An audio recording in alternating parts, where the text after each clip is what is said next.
This is Dr. Oye Owolewa. I live in Washington, D.C., and I'm the first Nigerian American elected as U.S. Representative. I took my oath of office on January 2nd in front of the Martin Luther King Memorial in D.C. Preserve and protect and defend the Constitution of the United States and the District of Columbia Home Rule Act.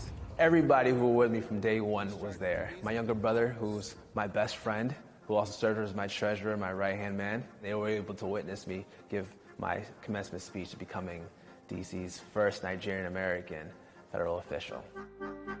I just thought about everybody that got me to this point. My parents, who were born and raised in Nigeria, who taught me about community, about selflessness, giving back to others. Also, all the people who invested in me, whether it's teachers, whether it's my current neighbors, just everything that brought me to that point. It was a very overwhelming experience. Together, we will fight for change and finally achieve DC statehood. When I first ran for U.S. Representative, it was all about bringing equality for DC residents. Right now, we pay taxes. We pay our fair share as American citizens, but we don't get back what everybody else is. So I was born and raised in Massachusetts. I didn't realize coming into D.C., I'll be forfeiting my rights. And there are people who were born and raised in D.C. who never had the rights that our neighbors in Maryland and Virginia have. My other message was being a representative to people who share my perspective, the Nigerian Americans, the millennials, black people, Muslim Americans, anybody who sees themselves fighting to see themselves represented. I shared that voice, and that's what I bring to the lawmaking process.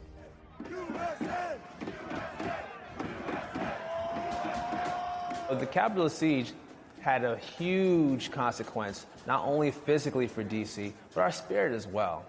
It also highlighted the importance of D.C. statehood, the ability to defend ourselves, create our own laws, create a budget to prevent this from happening again.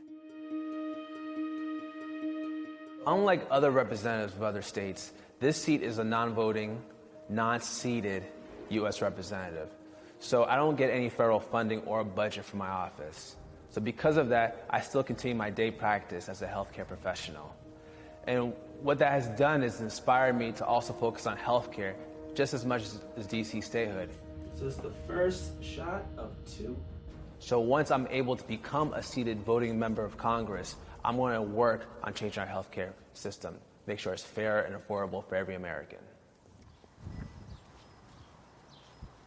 Being a healthcare worker, I really believe that there's an opportunity for me to educate the community about vaccines, especially the COVID vaccine. My name is Dr. Oye Owolewa, U.S. Representative.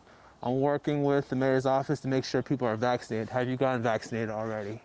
I hear a lot of lawmakers saying trust the science, but being a healthcare provider and elected official, I feel like I have the perspective and the opportunity to really educate the community on a mass level. And it's really good to do your part and make sure that the country is safer. And I believe getting vaccinated is a step to making our country safer and ready to open again. All right, guys. And like I said, thanks for doing your part to get us past the pandemic. Thank you. And if you know anybody else who needs to get one, they can do the same thing. All right? Awesome. Thank you. All right, guys. My family back in Nigeria and extended friends, they are extremely proud of this accomplishment. This is the first time a Nigerian American has been elected to such a position. And they see this not only as a win for me, but also an opportunity for the younger generation to get more inspired in the political process. And not even just Nigerian Americans, but just people from all the diaspora.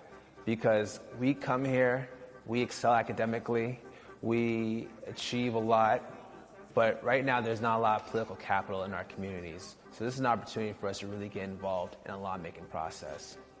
But as a black man as well, I feel like this is also an opportunity for young black people to understand that this is our opportunity to take our energy in the streets and bring it to a lawmaking table. This is an opportunity to really be involved in the solutions of what's going on in our community and just make life just a little bit more comfortable, a little bit easier for the next person. And that's an opportunity that I take very, very seriously.